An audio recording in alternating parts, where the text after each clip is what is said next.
बच्चों second exercise आपकी है कॉम्प्लेक्स नंबर की एक्सरसाइज 5.2 जिसमें हमें पढ़ना है आर्गन प्लेन जिसको कि हम कॉम्प्लेक्स प्लेन भी कहते हैं। तो आर्गन प्लेन क्या होता है? देखो बच्चों, आर्गन प्लेन को समझने से पहले सबसे पहले हम समझेंगे कि कार्टेशियन प्लेन क्या होता है। कार्टेशियन प्लेन आप लोगों ने पढ़ा है कि अगर कोई प्लेन इस तरीके से दिया हुआ है, x axis x x dash, y axis y y dash, और इसमें कोई पॉइंट ले लिया जाए, मान लीजिए 2 3, सपोज यहाँ ले लेते हैं 2 3। तो इसमें 2 क्या होता है? एक्स एक्सिस के पॉइंट है, एक्स की वैल्यू है, और 3 क्या है? वाई की वैल्यू है।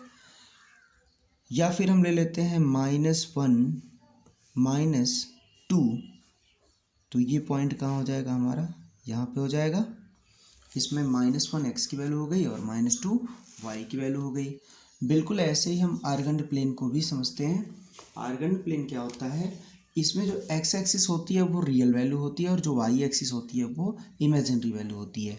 जैसे ये पॉइंट है 2 3, तो अगर हम इसको कॉम्प्लेक्स फॉर्म में लिखना चाहें आर्गन प्लेन में, तो हम ये लिख सकते हैं कि जेड एक कॉम्प्लेक्स नंबर है जिसमें रियल वैल्यू है 2 और इमेजिनरी वैल्यू है 3, तो 2 + 3i लिख सकते हैं। या फिर इसको हम इसमें फॉर्म में दिखाना चाहें तो लिख सकते हैं z = -1 -2i। मान लीजिए ये 2 3 फर्स्ट क्वाड्रेंट में है तो मैंने ऐसे लिख दिया। अगर यही 2 3 सेकेंड क्वाड्रेंट में होता तो मैं क्या लिखता? तो हम इसको लिखते हैं -x निगेटिव है तो -2, 3। थर्ड में होता तो क्या लिखा जाता? -2 -3। और इस तरीके से अगर हम सेकेंड क्वाड्रेंट के लिए इस इक्वेशन को लिखें तो ये -2 + 3i होगा। थर्ड इक्वेशन के लिए इसको लिखा जाए तो -2 - 3i होगा। इस तरीके से हम एक्सिस को निर्धारित कर लेंगे कि जो इक्वेशन दिया हुआ है वो किस एक्सिस में, पहले ये जान लेंगे हम। अब इस आर्गन प्लेन में किसी भी कॉम्प्लेक्स नंबर को हम आसानी से दर्शा सकते हैं। मान लीजिए हमको एक इक्वेशन दे दिया जाए z = -3 + 4i। तो बताइए किस क्वाड्रेंट में होगा? -3 है ना, x निगेटिव और y पॉजिटिव है, तो x निगेटिव और y पॉजिटिव ये चला जाएगा सेकेंड क्वाड्रेंट में। ठीक है, तो हम इक्वेशन को देखकर, कॉम्प्लेक्स नंबर को देखकर ये समझ जाएंगे कि वो किस क्वाड्रेंट में लाई कर रहा है। सेकेंड थिंग आती है कि अब अगर इस आर्गन प्लेन में हम पोलर रिप्रेजेंटेशन करना चाहें, पोलर रिप्रेजेंटेशन क्या होता है?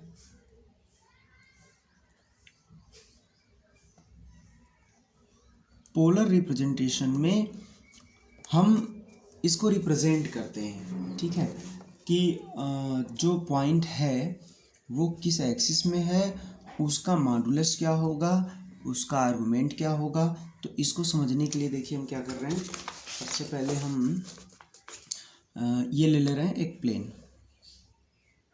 और इसमें कोई पॉइंट ले रहे हैं। मान लीजिए आप ले लेते हैं 3 4, ठीक है। तो इस 3 4 का क्या मतलब हुआ? z = 3 + 4i। अब 3 4 का मतलब हुआ कि x एक्सिस पे इसकी डिस्टेंस कितनी है? x एक्सिस पे इसकी डिस्टेंस है 3, y एक्सिस पे इसकी डिस्टेंस कितनी है? 4 है, और यहाँ से यहाँ के बीच की जो डिस्टेंस है वो r से डिनोट होगी, ठीक है। और इस r को, ओरिजिन से इस पॉइंट की डिस्टेंस को हम कहते हैं मॉडुलस, ठीक है। अब r की वैल्यू कैसे निकलेगी? r की वैल्यू हो जाएगी, देखिए अगर हम इसके परपेंडिकुलर एक लाइन यहाँ से ड्रा कर दें तो ये वैल्यू किसके इक्वल हो जाएगी? 4 के। तो ये 3 और ये 4, ये 90 डिग्री का एंगल होगा और हम पाइथागोरस थ्योरम से इसकी वैल्यू को आसानी से फाइंड कर सकते हैं। और इसकी वैल्यू आ जाएगी r² = 3² + 4²। यानी दूसरे शब्दों में हम ये भी कह सकते हैं कि अगर ये 3 4 पॉइंट xy हो जाए तो ये डिस्टेंस x के इक्वल होगी, ये डिस्टेंस y के इक्वल होगी। और उस कंडीशन में r की वैल्यू निकालना है तो हम क्या करेंगे?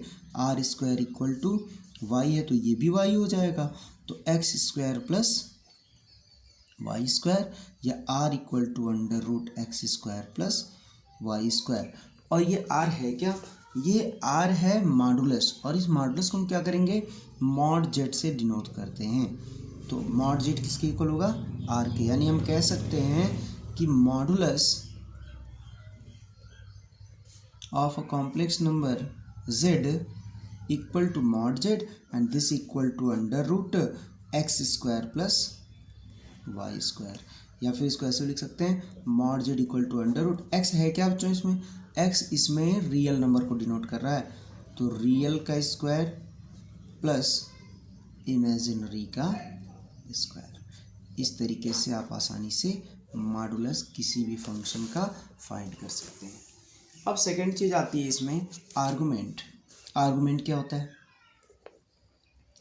आर्गुमेंट को आप थोड़ा अच्छे से समझिए क्योंकि इसमें काफ़ी भ्रम होता है। मॉडुलस तो वेरी इजी है, आप बहुत ही आसानी से उसको फाइंड कर सकते हैं, लेकिन आर्गुमेंट में आपको थोड़ा सा ध्यान देना होगा। ध्यान ये देना होगा, सबसे पहले हम समझते हैं आर्गुमेंट होता क्या है। आर्गुमेंट होता है इस रिजल्टेंट आर और इस एक्स एक्सिस के बीच का एंगल, इसको अगर हम थीटा से डिनोट करें तो ये थीटा ही आर्गुमेंट कहलाता है। अब थीटा के चार कंडीशन होंगे, ये थीटा चार केसेस होंगे इसके। हो सकता है कि जो आपका इक्वेशन दिया हुआ है वो 3+4i के बजाय सेकेंड क्वाड्रेंट में हो, यानी अगर आप फिगर इसका ड्रा करेंगे, अगर कोई पॉइंट फर्स्ट क्वाड्रेंट में है एक्स वाई, तो आप इसको करेंगे इस तरीके से, थीटा यहाँ बन जाएगा और ये हो जाएगा आर। लेकिन अगर ये पॉइंट सेकेंड क्वाड्रेंट में होता है तो फिर आपका फिगर कैसे बनेगा, यहाँ से, क्लियर है। और उस कंडीशन में ये पूरा एंगल थीटा होगा। ये हो गया आर। सपोज ये थर्ड क्वाड्रेंट में बनता हो तो फिर हम क्या करेंगे, ऐसे कर सकते हैं, ये डिस्टेंस ये आर हो गया और ये एंगल हो गया थीटा, और अगर ये फोर्थ क्वाड्रेंट में बनेगा तो ये हो जाएगा थीटा, क्लियर, ये आर। तो आपको ये समझना होगा सबसे पहले कि जो हमारा एंगल बन रहा है वो किस क्वाड्रेंट में बन रहा है। अगर वो फर्स्ट बनता है तो ये, सेकंड बनता है तो ये, थर्ड बनता है तो ये, और फोर्थ बनता है तो ये।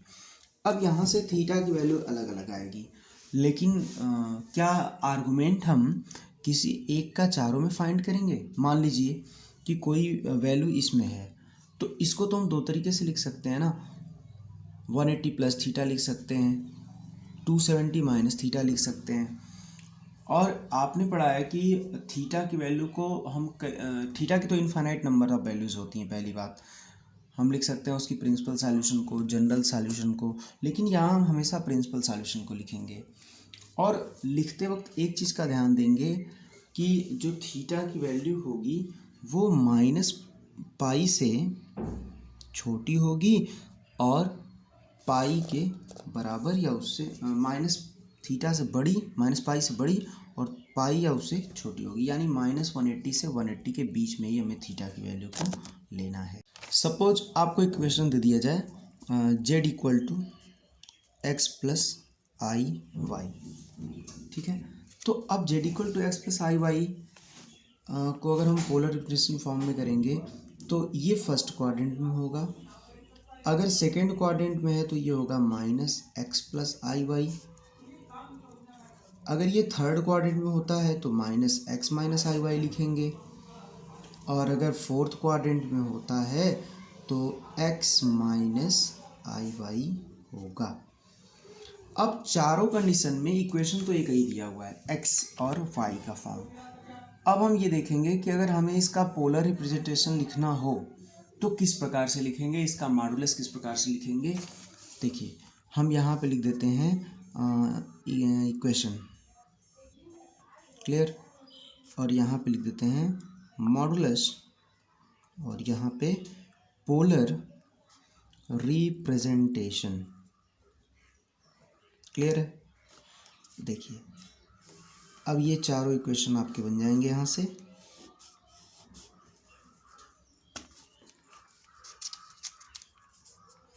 पहला x plus i Y, x minus I Y minus x minus I Y और एक्स माइनस आई वाई। पहले कंडीशन में आपका मॉडुलस, देखिए मॉडुलस तो हर कंडीशन में सेम होगा, क्योंकि हम अंडर रूट रियल का स्क्वायर प्लस इमेजिनरी का स्क्वायर करेंगे तो एक्स स्क्वायर और माइनस वाई होगा चाहे प्लस वाई होगा, सबका स्क्वायर सेम होगा। तो हर कंडीशन में मॉडुलस आपका सेम होगा।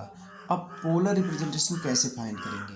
तो पोलर रिप्रेजेंटेशन में हम आर्गुमेंट निकालेंगे, सॉरी ये आर्गुमेंट लिखते हैं यहाँ पे। आर्गुमेंट कैसे फाइंड करेंगे? आर्गुमेंट के लिए हम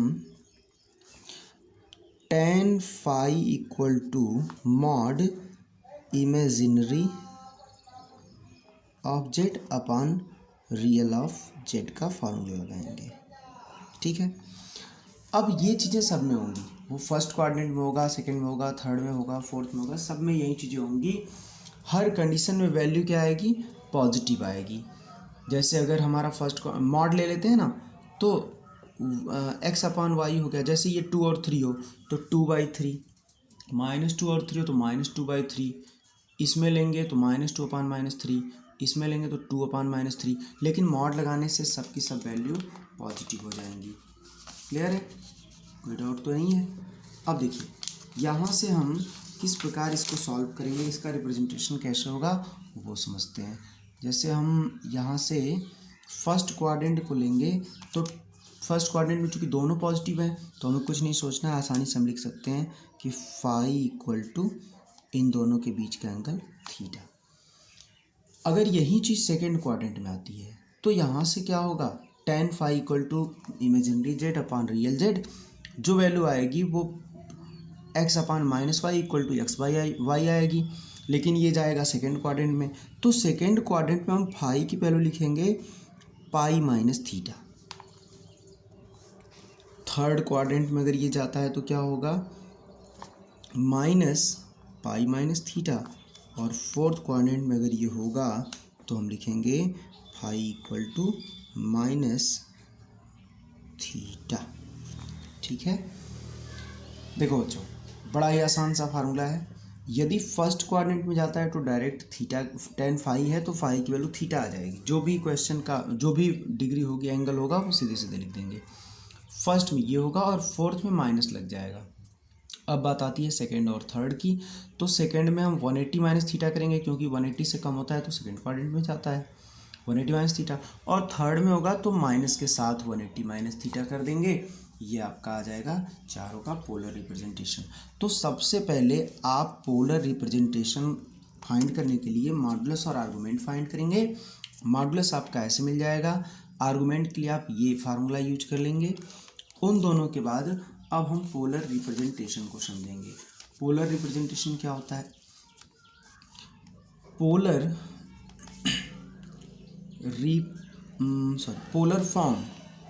फॉर्म क्या होता है? z equal to x plus i y में अगर हम पोलर फॉर्म में लिखना चाहें तो ये हो जाएगा r cos theta plus i sine theta. अब बात आती है कि ये कैसे आया। देखिए अभी आपने पीछे पढ़ा कि अगर इक्वेशन इस फॉर्म का है, ये डिस्टेंस यहाँ से यहाँ तक x है, ये डिस्टेंस y है, तो पॉइंट यहाँ पे क्या होगा? x y। अब ये जो डिस्टेंस है ये कहलाती है r और ये एंगल कहलाता है थीटा। तो अगर हम एक परपेंडिकुलर ड्रा कर दें यहाँ से यहाँ तक तो ये y की इक्वल होगा। ये 90 डिग्री राइट एंगल ट्रायंगल है ना, तो यहाँ से हम क्या लिख सकते हैं कि इस एक्यूट एंगल थीटा के लिए ये परपेंडिकुलर का वर्क करेगा, ये बेस का और ये हाइपोटेनस का। तो हम साइन थीटा इक्वल टू क्या लिख सकते हैं? साइन थीटा इक्वल टू लिख सकते हैं perpendicular upon hypotenuse y by r। तो y इक्वल टू मिला r साइन थीटा। और वैसे ही अगर हम इस ट्रायंगल में, इस राइट एंगल ट्रायंगल में cos थीटा ले लेते हैं तो cos थीटा की वैल्यू होती है base upon hypotenuse x by r। तो x की वैल्यू मिल जाएगी r cos थीटा, ठीक है। अब x की वैल्यू और y की वैल्यू को अगर हम यहाँ पुट कर दें तो z की वैल्यू हो जाएगी r cos theta plus i into y के प्लेस पे r sine theta, r common ले लिए तो r cos theta plus i sine theta. यानी आपको पोलर फॉर्म जब भी लिखना होगा तो उसमें जेड की वैल्यू इस फॉर्म में लानी होगी। क्लियर? Very good. सपोज आपको एक क्वेश्चन दे दिया जाए z equal to x plus i y, ठीक है। तो अब z equal to x plus i y को अगर हम पोलर रिप्रेजेंटेशन फॉर्म में करेंगे तो ये फर्स्ट क्वाड्रेंट में होगा, अगर सेकेंड क्वाड्रेंट में है तो ये होगा minus x plus i Y, अगर ये थर्ड क्वाड्रेंट में होता है तो माइनस एक्स माइनस आई वाई लिखेंगे, और अगर फोर्थ क्वाड्रेंट में होता है तो एक्स माइनस आई वाई होगा। अब चारों कंडीशन में इक्वेशन तो एक ही दिया हुआ है, एक्स और वाई का फॉर्म। अब हम ये देखेंगे कि अगर हमें इसका पोलर रिप्रेजेंटेशन लिखना हो तो किस प्रकार से लिखेंगे, इसका मॉडुलस किस प्रकार से लिखेंगे।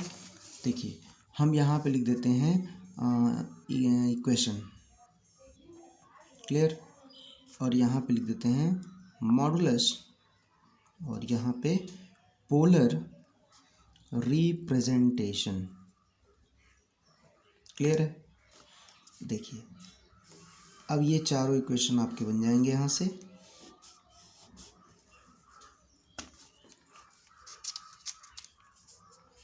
पहला x plus i Y, x minus I Y, minus x minus I Y, और एक्स माइनस आई वाई।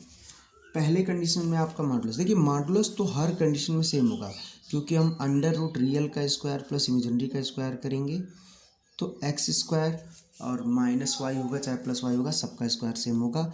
तो हर कंडीशन में मॉडुलस आपका सेम होगा। अब पोलर रिप्रेजेंटेशन कैसे फाइंड करेंगे, तो पोलर रिप्रेजेंटेशन में हम आर्गूमेंट निकालेंगे, सॉरी ये आर्गूमेंट लिखते हैं यहाँ पे। आर्गूमेंट कैसे फाइंड करेंगे, आर्गूमेंट के लिए हम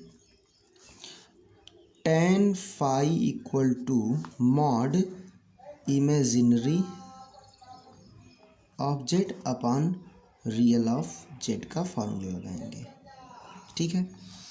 अब ये चीज़ें सब में होंगी, वो फर्स्ट क्वाड्रेंट में होगा, सेकंड में होगा, थर्ड में होगा, फोर्थ में होगा, सब में यही चीज़ें होंगी। हर कंडीशन में वैल्यू क्या आएगी, पॉजिटिव आएगी। जैसे अगर हमारा फर्स्ट मॉड ले लेते हैं ना, तो एक्स अपॉन वाई हो गया, जैसे ये 2 और 3 हो तो 2/3, -2 और 3 हो तो -2/3, इसमें लेंगे तो -2/-3, इसमें लेंगे तो 2/-3, लेकिन मॉड लगाने से सबकी सब वैल्यू पॉजिटिव हो जाएंगी। क्लियर है? कोई डाउट तो नहीं है? अब देखिए यहाँ से हम किस प्रकार इसको सॉल्व करेंगे, इसका रिप्रेजेंटेशन कैसे होगा वो समझते हैं। जैसे हम यहाँ से फर्स्ट क्वाड्रेंट को लेंगे तो फर्स्ट क्वाड्रेंट में चूँकि दोनों पॉजिटिव हैं तो हमें कुछ नहीं सोचना है, आसानी से हम लिख सकते हैं कि फाई इक्वल टू इन दोनों के बीच का एंगल थीटा। अगर यही चीज़ सेकेंड क्वाड्रेंट में आती है तो यहाँ से क्या होगा, tan phi equal to imaginary z upon real z, जो वैल्यू आएगी वो x upon minus y equal to x y आएगी, लेकिन ये जाएगा सेकेंड क्वाड्रेंट में। तो सेकेंड क्वाड्रेंट में हम फाई की वैल्यू लिखेंगे pi minus theta. Third quadrant में अगर ये जाता है तो क्या होगा, माइनस पाई माइनस थीटा, और फोर्थ क्वाड्रेंट में अगर ये होगा तो हम लिखेंगे phi equal to minus theta, ठीक है। देखो बच्चों बड़ा ही आसान सा फार्मूला है, यदि फर्स्ट क्वाड्रेंट में जाता है तो डायरेक्ट थीटा, tan फाई है तो फाई की वैल्यू थीटा आ जाएगी, जो भी क्वेश्चन का जो भी डिग्री होगी एंगल होगा वो सीधे सीधे लिख देंगे। फर्स्ट में ये होगा और फोर्थ में माइनस लग जाएगा। अब बात आती है सेकंड और थर्ड की, तो सेकंड में हम 180 माइनस थीटा करेंगे, क्योंकि 180 से कम होता है तो सेकंड क्वाड्रेंट में जाता है 180 माइनस थीटा, और थर्ड में होगा तो माइनस के साथ 180 माइनस थीटा कर देंगे। ये आपका आ जाएगा चारों का पोलर रिप्रेजेंटेशन। तो सबसे पहले आप पोलर रिप्रेजेंटेशन फाइंड करने के लिए मॉडुलस और आर्गूमेंट फाइंड करेंगे। मॉडुलस आपका ऐसे मिल जाएगा, आर्गूमेंट के लिए आप ये फार्मूला यूज कर लेंगे। उन दोनों के बाद अब हम पोलर रिप्रेजेंटेशन को समझेंगे। पोलर रिप्रेजेंटेशन क्या होता है, पोलर पोलर फॉर्म क्या होता है, z equal to x plus i y में अगर हम पोलर फॉर्म में लिखना चाहें तो ये हो जाएगा r cos theta plus i sine theta. अब बात आती है कि ये कैसे आया।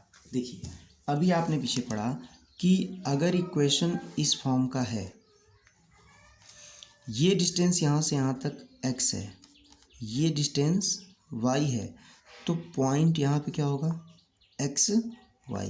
अब ये जो डिस्टेंस है ये कहलाती है r और ये एंगल कहलाता है थीटा। तो अगर हम एक परपेंडिकुलर ड्रा कर दें यहाँ से यहाँ तक तो ये y की इक्वल होगा। ये 90 डिग्री राइट एंगल ट्रायंगल है ना, तो यहाँ से हम क्या लिख सकते हैं कि इस एक्यूट एंगल थीटा के लिए ये परपेंडिकुलर का वर्क करेगा, ये बेस का और ये हाइपोटेनस का। तो हम साइन थीटा इक्वल टू क्या लिख सकते हैं, साइन थीटा इक्वल टू लिख सकते हैं perpendicular upon hypotenuse y by r। तो y इक्वल टू मिला r साइन थीटा।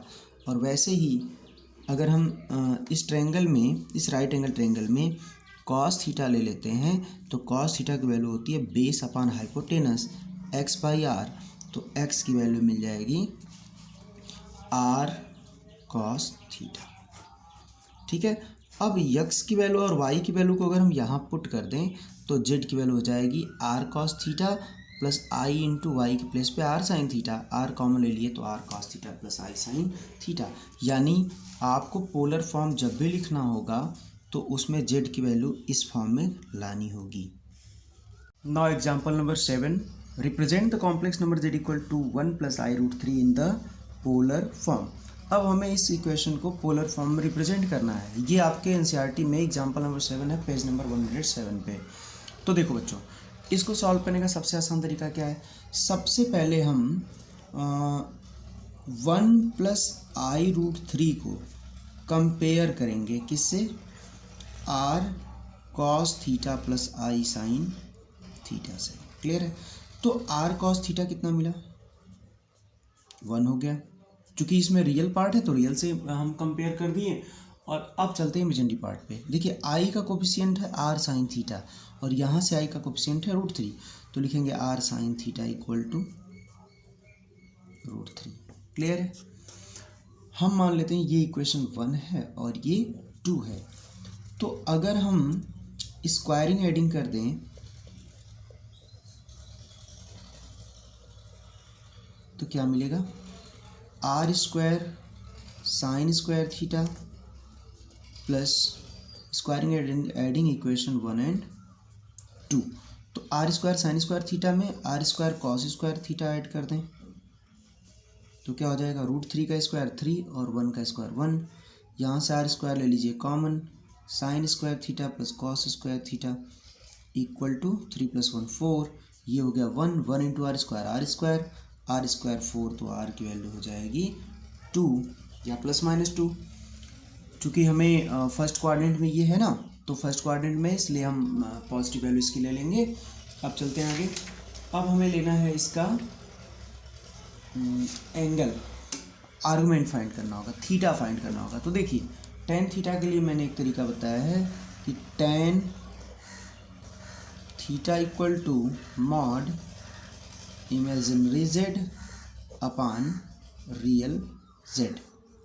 ठीक है, इसको कैसे करेंगे, इमेजिनरी जेड कितना होगा, देखिए अगर हम इसको कंपेयर कराएं एक्स वाई, ये रियल है ये इमेजिनरी है, तो ये हो जाएगा mod root 3/1 equal to root 3। Clear है, and tan theta equal to tan पाई/3। तो बताइए यहाँ से थीटा कितना हुआ, पाई/3। बस अब आपका आंसर मिल जाएगा। Hence 1 plus i root 3 equal to r की वैल्यू कितनी है, 2 है, तो 2 कॉस पाई/3 प्लस आई साइन पाई/3, और यही आंसर है। भी ऐसा होता है कि हमें को जो कॉम्प्लेक्स नंबर दिया रहता है वो simplest x plus i Y के फॉर्म में नहीं होता, स्टैंडर्ड फॉर्म में नहीं होता। उस कंडीशन में हम क्या करेंगे कि जो इक्वेशन दिया है सबसे पहले उसको हम स्टैंडर्ड फॉर्म में कन्वर्ट करेंगे। तो देखो आप पहले इसको कन्वर्ट करिए, z इक्वल टू कितना दिया हुआ है -16/1 + i√3। तो हम इसको करेंगे रेशनलाइज, 1 - i√3 से न्यूमरेटर डिनोमिनेटर को मल्टीप्लाई कर देंगे। ये कितना हो जाएगा -16 × 1 - i√3 upon a + b a - b, a² - b²। तो a² कितना हो जाएगा बच्चों 1 का स्क्वायर 1 -√3 का स्क्वायर 3i² और 3i² लिख लेते हैं i√3 का स्क्वायर।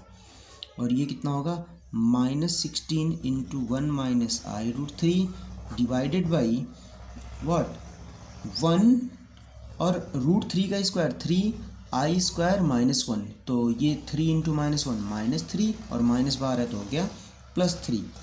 और इस तरीके से हो गया 1 + 3 4, 4 4 = 16, this equal to -4 × 1 - i√3। Clear है।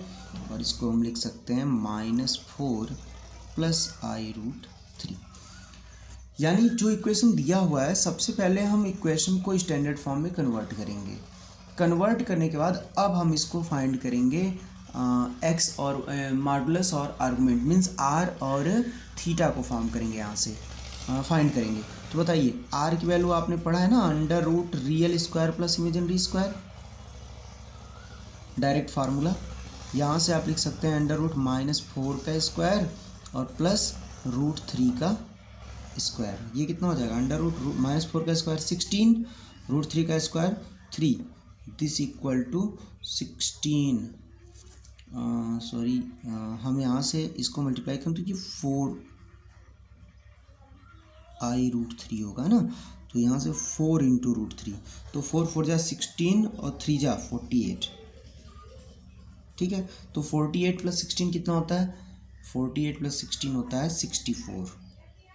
यानी एक लाइन में आपने आर की वैल्यू को फाइंड कर लिया कि आर की वैल्यू है √64 यानी 8। क्लियर है। अब हमें क्या चाहिए, अब हमें थीटा चाहिए। तो थीटा कैसे फाइंड करेंगे, थीटा हम ले लेंगे tan theta equal to tan theta लीजिए, tan अल्फा लीजिए, tan फाई लीजिए, जो भी लीजिए, आपको एंगल इनके बीच का फाइंड करना है। क्योंकि यहाँ पहले से प्री डिफाइंड तो है नहीं कि हमें थीटा क्या लेना है, थीटा लेना है या फाई लेना है, तो हम tan थीटा ले लेते हैं। This equal to mod imaginary of complex number z and real of complex number z, this equal to imaginary form में इसका कितना है -4√3। तो mod 4√3 divided by real part कितना है -4 है, तो 4 से 4 कैंसिल, √3/-1, दिस इक्वल टू √3 और √3/-1 को मैं मॉड से बाहर लिखूंगा तो हो जाएगा √3। अब बताइए √3 tan कितने डिग्री की वैल्यू होती है tan 60 π/3, तो थीटा की वैल्यू क्या आ गई π/3। अब हमें इसका आंसर लिखना है, लेकिन अब एक चीज़ का ध्यान देना आपको, मैंने पीछे बताया था कि डायरेक्ट आप वैल्यू इसकी नहीं लिखोगे भाई। ये तो सेकंड किस क्वाड्रेंट में होगा, first second third, x positive है एक्स निगेटिव है और वाई पॉजिटिव है, तो ये सेकंड क्वाड्रेंट में होगा। अब सेकंड क्वाड्रेंट के लिए मैंने क्या कंडीशन बताई थी कि जब वैल्यू सेकंड क्वाड्रेंट में होगी तो उस कंडीशन में ये रहा सेकंड क्वाड्रेंट ये है, तो उस समय हम थीटा की वैल्यू पाई की वैल्यू फाई की वैल्यू लिखेंगे थीटा - पाई। ठीक है ना, ये फर्स्ट क्वाड्रेंट के लिए था, ये सेकंड के लिए था, ये थर्ड के लिए और ये फोर्थ के लिए था। अच्छा उसमें मैंने एक चीज़ और बताया था कि फाई की वैल्यू अगर -थीटा है तो फोर्थ क्वाड्रेंट में, तो मैं -थीटा भी ले सकता हूँ और 360 - थीटा भी ले सकता हूँ। क्लियर है ना। तो अभी हमें किसका यूज करना है, इसका। क्यों करना है, क्योंकि ये सेकंड क्वाड्रेंट में है और ये वैल्यू भी किस में है, सेकंड क्वाड्रेंट में है। तो इस तरीके से थीटा की वैल्यू हो जाएगी π-π/3, दिस इक्वल टू 3π - 2π/3। क्लियर है। तो इस तरीके से अब आपका आंसर क्या हो जाएगा, एक्स आर की वैल्यू 8 और थीटा की वैल्यू 2π/3, यानी आंसर इसका हो जाएगा 8 cos 2π/3 plus i sin 2π/3। Plus, ऐसे ही आपको करना है। अब इसके बेसिस पे आप एक्सरसाइज के क्वेश्चंस करेंगे। Now exercise 5.2 question number 1, find modulus and argument of each of the following complex number in exercise 1 to 2। ठीक है, देखिए ये आपके बुक में एक्सरसाइज 5.2 में टोटल 8 क्वेश्चंस दिए हुए हैं, जिसमें फर्स्ट क्वेश्चन और सेकंड क्वेश्चन को क्या कह रहा है, find modulus and the argument of each of the complex numbers from exercise in exercise 1 to 2। मुझे इस पहले और दूसरे में सिर्फ मॉडुलस और आर्गुमेंट फाइंड करना है और convert each of the complex number given exercise 3 to 8 in polar form. मुझे 3 to 8 को पोलर फॉर्म में कन्वर्ट करना है। ठीक है, तो सबसे पहले हम क्वेश्चन नंबर 1 को देखते हैं और 2 को आप खुद से करेंगे। -1 माइनस i√3। देखो बच्चों, सबसे पहले मैं फाइंड क्या करूँगा, सबसे पहले हमें चाहिए मॉडुलस। तो मॉडुलस को आप जानते हैं किसी नोट करते हैं r से, और r की वैल्यू क्या होती है, mod z। This equal to under root real का स्क्वायर। अब यहाँ रियल पार्ट क्या है, -1 है, और प्लस इमेजिनरी पार्ट क्या है इसका, i का कोफिशिएंट -√3। क्लियर है। तो -1 का स्क्वायर क्या होता है, 1 होता है, माइनस का स्क्वायर प्लस √3 का स्क्वायर 3, दिस इक्वल टू 4। तो r की वैल्यू हो गई 2। अब हमें क्या चाहिए, अब हमें फाइंड करना है आर्गुमेंट। तो आर्गुमेंट कैसे फाइंड करेंगे, let alpha be acute angle है। तो अगर अल्फा एक्यूट एंगल होगा तो हम tan अल्फा ले लेंगे। tan अल्फा की वैल्यू क्या है, आप tan अल्फा ले सकते हैं, tan थीटा ले सकते हैं, no problem. This equal to mod imaginary z, imaginary portion of z upon real portion of z। Clear. This equal to what, imaginary इसका कितना पोर्शन है, -√3, और रियल पोर्शन कितना है, -1। This equal to what, minus minus cancel, √3/1 √3, और √3 का mod हो गया √3। तो मैं लिख सकता हूँ कि tan alpha equal to tan √3 कितने डिग्री की वैल्यू होगी, √3 इक्वल टू 60 डिग्री, यानी tan 60 √3 होता है ना, तो tan 60 π/3। अब tan अल्फा इक्वल टू इतना आ गया, लेकिन ये बताइए कि ये किस क्वाड्रेंट में है, ये है आपका third quadrant, x negative y negative, third quadrant है। अब थर्ड क्वाड्रेंट के लिए आपने क्या फॉर्मूला पढ़ा है कि थर्ड क्वाड्रेंट में अगर कोई वैल्यू होती है तो उसमें थीटा की वैल्यू हम निकालते हैं minus alpha equal to -π/3, and this equal to -3π - 2π/3। तो इस तरीके से हम कह सकते हैं कि जो आर्गुमेंट होगा z का वो -2π/3 होगा। क्लियर है। और मॉडुलस r इक्वल टू 2 होगा और आर्गुमेंट -2π/3 होगा। Now question number 2, z equal to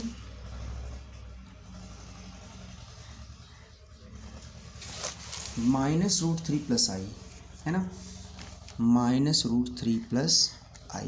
तो देखिए r की वैल्यू क्या हो जाएगी, सबसे पहले देखिए इसका क्वाड्रेंट अगर हम देखें तो ये -√3 और 1 है, ये किस क्वाड्रेंट में होगा, x नेगेटिव है और y पॉजिटिव है तो सेकंड क्वाड्रेंट में होगा, है ना। जैसे इसको भी अगर हम करना चाहते हैं तो इसका क्वाड्रेंट क्या होता है, -1 और -√3 दोनों नेगेटिव हैं तो जाएगा थर्ड क्वाड्रेंट में, और थर्ड क्वाड्रेंट से मैंने क्वेश्चन को सॉल्व किया था।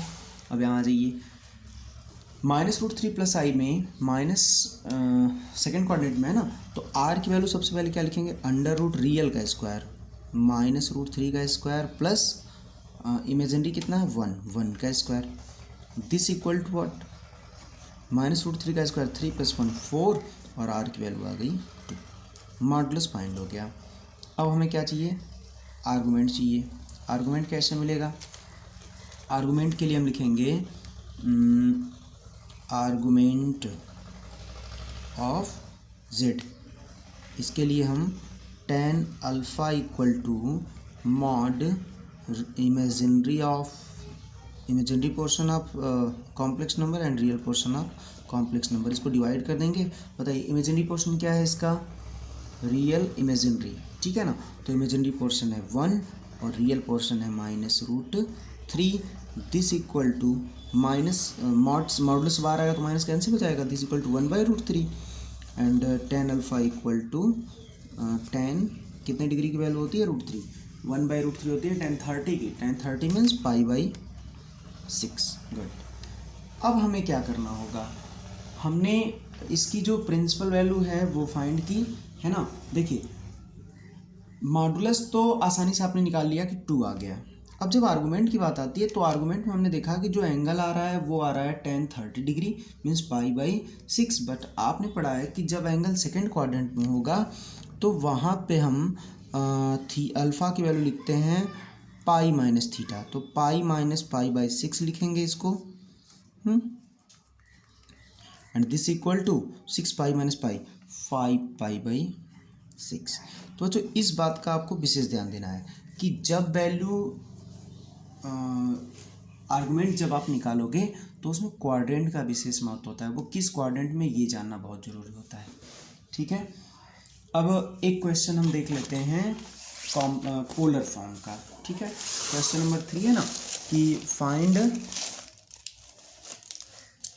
Complex convert each of the complex number given in exercise 3 to 8 in polar form.